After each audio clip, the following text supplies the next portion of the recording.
창세기 25장. 아브라함이 다시 아내를 맞아들였는데 그의 이름은 그두라이다.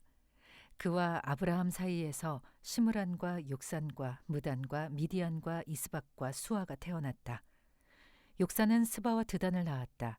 드단의 자손에게서 아수르 사람과 르두시 사람과 루음미 사람이 갈라져 나왔다. 미디안의 아들은 에바와 에벨과 한옥과 아비다와 엘다아인데 이들은 모두 그두라의 자손이다. 아브라함은 자기 재산을 모두 이삭에게 물려주고 첩들에게서 얻은 아들들에게도 한 몫씩 나누어 주었는데 그가 죽기 전에 첩들에게서 얻은 아들들을 동쪽 곧 동방 땅으로 보내어서 자기 아들 이삭과 떨어져서 살게 하였다. 아브라함이 누린 횟수는 모두 175해이다.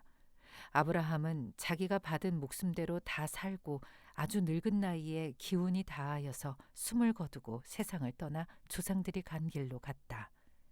그의 아들 이삭과 이스마엘이 그를 막벨라 굴에 안장하였다. 그 굴은 마므레 근처 햇사람 소알의 아들 에브론의 밭에 있다. 그 밭은 아브라함이 햇사람에게서 산 것이다. 바로 그곳에서 아브라함은 그의 아내 사라와 합장되었다.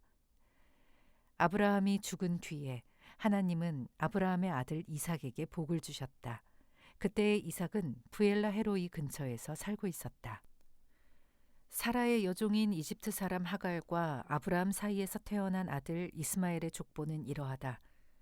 이스마엘의 아들들의 이름을 태어난 순서를 따라서 적으면 다음과 같다. 이스마엘의 맏아들은 느바요시다. 그 아래는 게달과 앗부엘과 밉삼과 미스마와 두마와 마사와 하닷과 데마와 여두르와 나비스와 게드마가 있다. 이 12은 이스마엘이 낳은 아들의 이름이면서 동시에 마을과 부락의 이름이며 또한 이 사람들이 세운 12지파의 통치자들의 이름이기도 하다.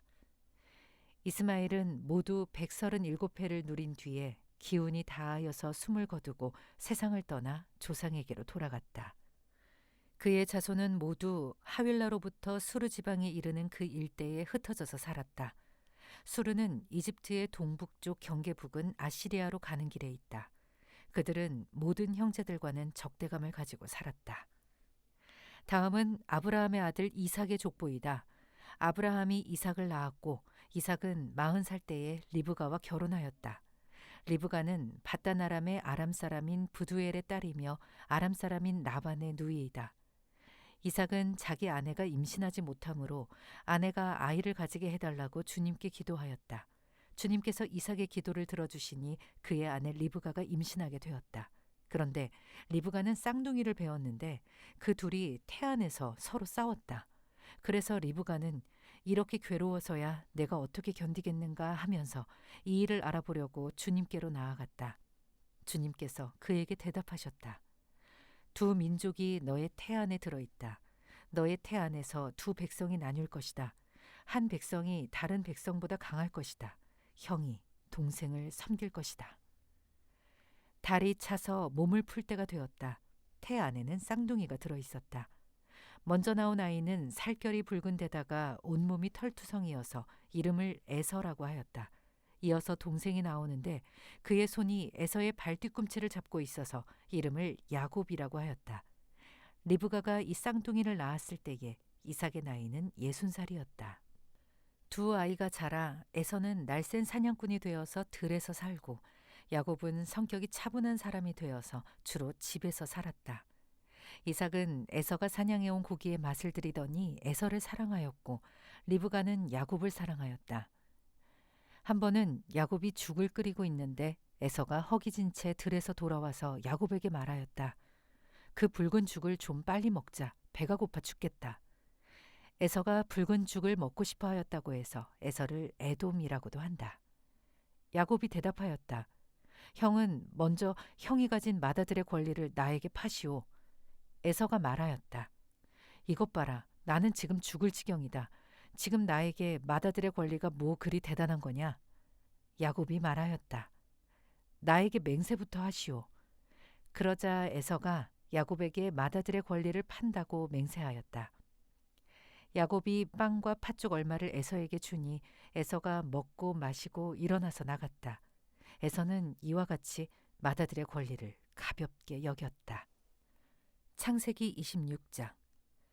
일찍이 아브라함 때에 그 땅에 흉년이 든 적이 있는데 이삭 때에도 그 땅에 흉년이 들어서 이삭이 그랄의 블레셋 왕 아비멜렉에게로 갔다. 주님께서 이삭에게 나타나셔서 말씀하셨다. 이집트로 가지 말아라. 내가 너에게 살라고 한 이 땅에서 살아라. 내가 이 땅에서 살아야 내가 너를 보살피고 너에게 복을 주겠다. 이 모든 땅을 내가 너와 너의 자손에게 주겠다. 내가 너의 아버지 아브라함에게 맹세한 약속을 이루어서 너의 자손이 하늘의 별처럼 많아지게 하고 그들에게 이 땅을 다 주겠다. 이 세상 모든 민족이 내 씨의 덕을 입어서 복을 받게 하겠다. 이것은 아브라함이 나의 말에 순종하고 나의 명령과 나의 계명과 나의 율례와 나의 법도를 잘 지켰기 때문이다. 그래서 이삭은 그랄에 그대로 머물러 있었다. 그곳 사람들이 이삭의 아내를 보고서 그에게 물었다. 그 여인이 누구요? 이삭이 대답하였다. 그는 나의 누이요. 이삭은 그는 나의 아내요 하고 말하기가 무서웠다. 이삭은 리브가가 예쁜 여자이므로 그곳 사람들이 리브가를 빼앗으려고 자기를 죽일지도 모른다고 생각하였기 때문이다. 이삭이 그곳에 자리를 잡고 산 지 꽤 오래된 어느 날 블레셋 왕 아비멜렉은 이삭이 그 안에 리브가를 애무하는 것을 우연히 창으로 보게 되었다. 아비멜렉은 이삭을 불러들여서 나무랐다. 그는 틀림없이 당신의 아내인데 어쩌려고 당신은 그를 누이라고 말하였소? 이삭이 대답하였다. 저 여자 때문에 제가 혹시 목숨을 잃을지도 모른다고 생각하였기 때문입니다. 아비멜렉이 말하였다. 어쩌려고 당신이 우리에게 이렇게 하였소? 하마터면 나의 백성 가운데서 누구인가가 당신의 아내를 건드릴 뻔하지 않았소. 괜히 당신 때문에 우리가 죄인이 될 뻔하였소. 아비멜렉은 모든 백성에게 경고를 내렸다. 이 남자와 그 아내를 건드리는 사람은 사형을 받을 것이다. 이삭이 그 땅에서 농사를 지어서 그 해에 100배의 수확을 거두어 들였다. 주님께서 그에게 복을 주셨기 때문이다. 그는 부자가 되었다. 재산이 점점 늘어서 아주 부유하게 되었다. 그가 양떼와 소떼, 남종과 여종을 많이 거느리게 되니 블레셋 사람들이 그를 시기하기 시작하였다. 그래서 그들은 이삭의 아버지 아브라함 때에 아브라함의 종들이 판 모든 우물을 막고 흙으로 메어버렸다. 아비멜렉이 이삭에게 말하였다. 우리에게서 떠나가시오. 이제 당신은 우리보다 훨씬 강하오. 이삭은 그곳을 떠나서 그랄 평원에다가 장막을 치고서 거기에 자리를 잡고 살았다. 이삭은 자기 아버지 아브라함 때에 팠던 우물들을 다시 팠다. 이 우물들은 아브라함이 죽자 블레셋 사람들이 메워버린 것들이다. 이삭은 그 우물들을 그의 아버지 아브라함이 부르던 이름 그대로 불렀다. 이삭의 종들이 그랄 평원에서 우물을 파다가 물이 솟아나는 샘줄기를 찾아냈다. 샘이 터지는 바람에 그랄 지방 목자들이 그 샘줄기를 자기들의 것이라고 주장하면서 이삭의 목자들과 다투었다. 우물을 두고서 다투었다고 해서 이삭은 이 우물을 에색이라고 불렀다. 이삭의 종들이 또 다른 우물을 팠는데 그랄 지방 목자들이 또 시비를 걸었다. 그래서 이삭은 그 우물 이름을 신나라고 하였다.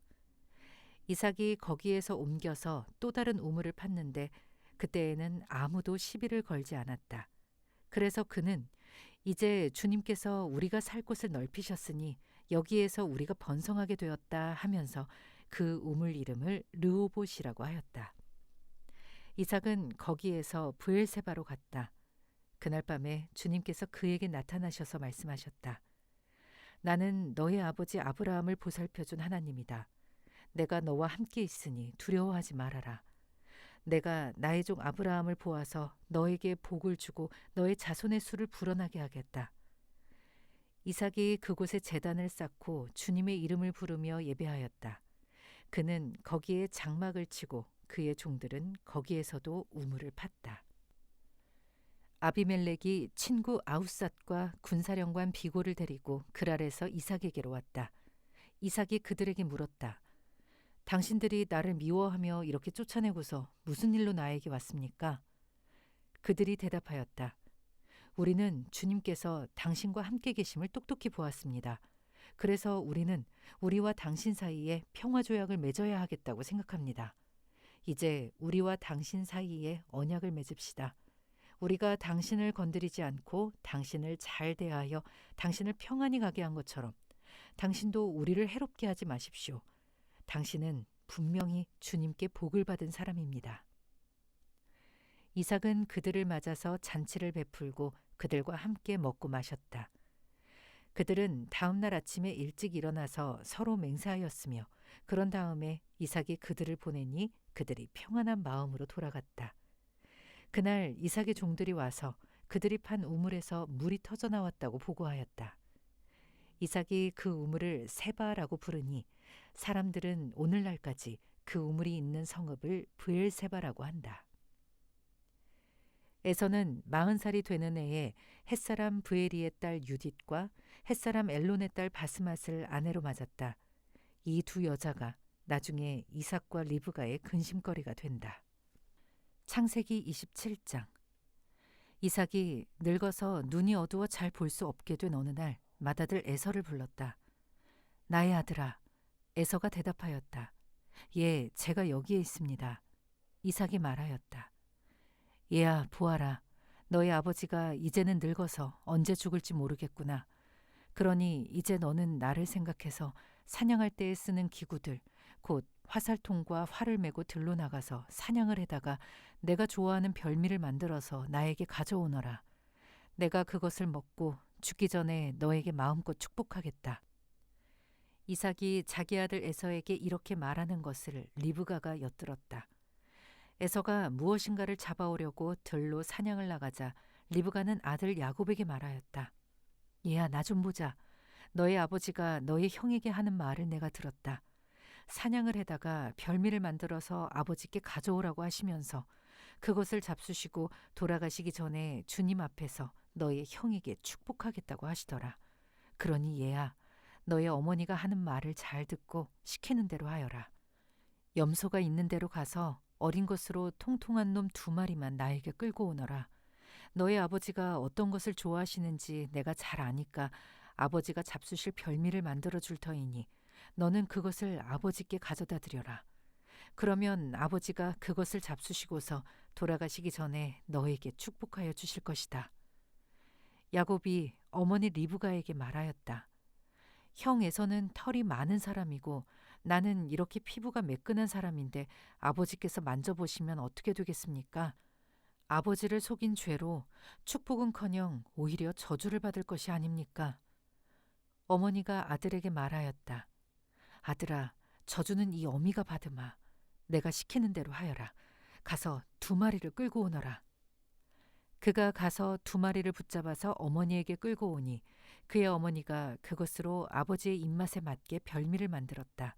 그런 다음에 리브가는 자기가 집에 잘 간직하여 둔 맏아들 에서의 옷 가운데 가장 좋은 것을 꺼내어 작은 아들 야곱에게 입혔다.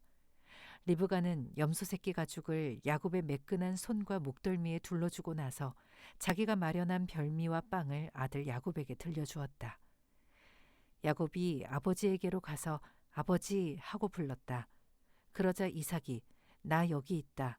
아들아, 너는 누구냐? 하고 물었다. 야곱이 아버지에게 말하였다. 저는 아버지의 맏아들 에서입니다.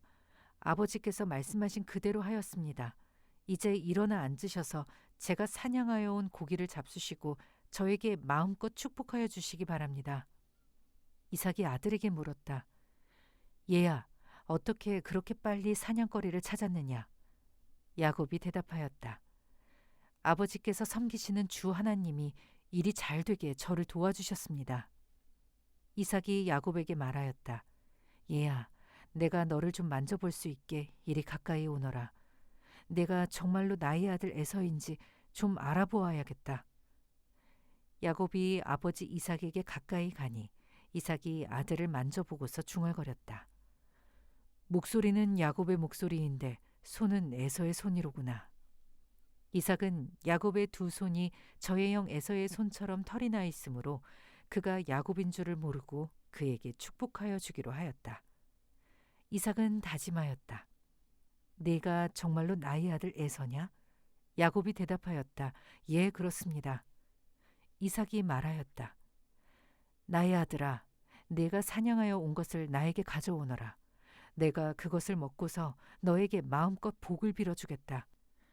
야곱이 이삭에게 그 요리한 것을 가져다가 주니 이삭이 그것을 먹었다. 야곱이 또 포도주를 가져다가 따르니 이삭이 그것을 마셨다. 그의 아버지 이삭이 그에게 말하였다. 나의 아들아, 이리 와서 나에게 입을 맞추어다오. 야곱이 가까이 가서 그에게 입을 맞추었다. 이삭이 야곱의 옷에서 나는 냄새를 맡고서 그에게 복을 빌어 주었다. 나의 아들에게서 나는 냄새는 주님께 복받은 밭의 냄새로구나. 하나님은 하늘에서 이슬을 내려주시고 땅을 기름지게 하시고 곡식과 새 포도주가 너에게 넉넉하게 하실 것이다. 여러 민족이 너를 섬기고 백성들이 너에게 무릎을 꿇을 것이다. 너는 너의 친척들을 다스리고 너의 어머니의 자손들이 너에게 무릎을 꿇을 것이다. 너를 저주하는 사람마다 저주를 받고 너를 축복하는 사람마다 복을 받을 것이다. 이삭은 이렇게 야곱에게 축복하여 주었다. 야곱이 아버지 앞에서 막 물러나오는데 사냥하러 나갔던 그의 형 에서가 돌아왔다. 에서도 역시 별미를 만들어서 그것을 들고 자기 아버지 앞에 가서 말하였다. 아버지, 일어나셔서 이 아들이 사냥하여 온 고기를 잡수시고 저에게 마음껏 축복하여 주시기 바랍니다. 그의 아버지 이삭이 그에게 물었다. 너는 누구냐? 에서가 대답하였다. 저는 아버지의 아들, 아버지의 맏아들 에서입니다. 이삭이 크게 충격을 받고서 부들부들 떨면서 말을 더듬거렸다. 그렇다면 내가 오기 전에 나에게 사냥한 고기를 가져온 게 누구란 말이냐? 내가 오기 전에 내가 그것을 이미 다 먹고 그에게 축복하였으니 바로 그가 복을 받을 것이다. 아버지의 말을 들은 에서는 소리치며 울면서 아버지에게 애원하였다. 저에게 축복하여 주십시오. 아버지, 저에게도 똑같이 복을 빌어 주십시오. 그러나 이삭이 말하였다. 너의 동생이 와서 나를 속이고 내가 받을 복을 가로챘구나. 에서가 말하였다. 그 녀석의 이름이 왜 야곱인지 이제야 알 것 같습니다. 그 녀석이 이번까지 2번이나 저를 속였습니다. 지난번에는 맏아들의 권리를 저에게서 빼앗았고 이번에는 제가 받을 복까지 빼앗아 갔습니다. 에서가 아버지에게 물었다. 저에게 주실 복을 하나도 남겨두지 않으셨습니까? 이삭이 에서에게 대답하였다. 나는 그가 너를 다스리도록 하였고 그의 모든 친척을 그에게 종으로 주었고 곡식과 새 포도주가 그에게서 떨어지지 않도록 하였다. 그러니 나의 아들아, 내가 너에게 무엇을 해줄 수 있겠느냐? 에서가 그의 아버지에게 말하였다. 아버지, 아버지께서 비실 수 있는 복이 어디 그 하나뿐입니까? 저에게도 복을 빌어 주십시오, 아버지. 이 말을 하면서 에서는 큰 소리로 울었다. 그의 아버지 이삭이 그에게 대답하였다. 내가 살 곳은 땅이 기름지지 않고 하늘에서 이슬도 내리지 않는 곳이다. 너는 칼을 의지하고 살 것이며 너의 아우를 섬길 것이다. 그러나 애써 힘을 기르면 너는 그가 내 목에 씌운 멍에를 부술 것이다. 에서는 아버지에게서 받을 축복을 야곱에게 빼앗긴 것 때문에 야곱에게 원한이 깊어갔다. 그는 혼자서 아버지를 곡할 날이 머지 않았으니 그때가 되면 동생 야곱을 죽이겠다 하고 마음을 먹었다. 리브가는 맏아들 에서가 하고 다니는 말을 전해 듣고는 작은 아들을 불러다 놓고서 말하였다. 너의 형 에서가 너를 죽여서 한을 풀려고 한다. 그러니 나의 아들아, 내가 시키는 대로 하여라. 이제 곧 하란에 계시는 라반 외삼촌에게로 가거라. 내 형의 분노가 풀릴 때까지 너는 얼마 동안 외삼촌 집에 머물러라. 내 형의 분노가 풀리고 내가 형에게 한 일을 너의 형이 잊으면 거기를 떠나서 돌아오라고 전가를 보내마. 내가 어찌 하루에 자식 둘을 다 잃겠느냐. 리브가가 이삭에게 말하였다. 나는 햇사람의 딸들 때문에 사는 게 아주 넌더리가 납니다.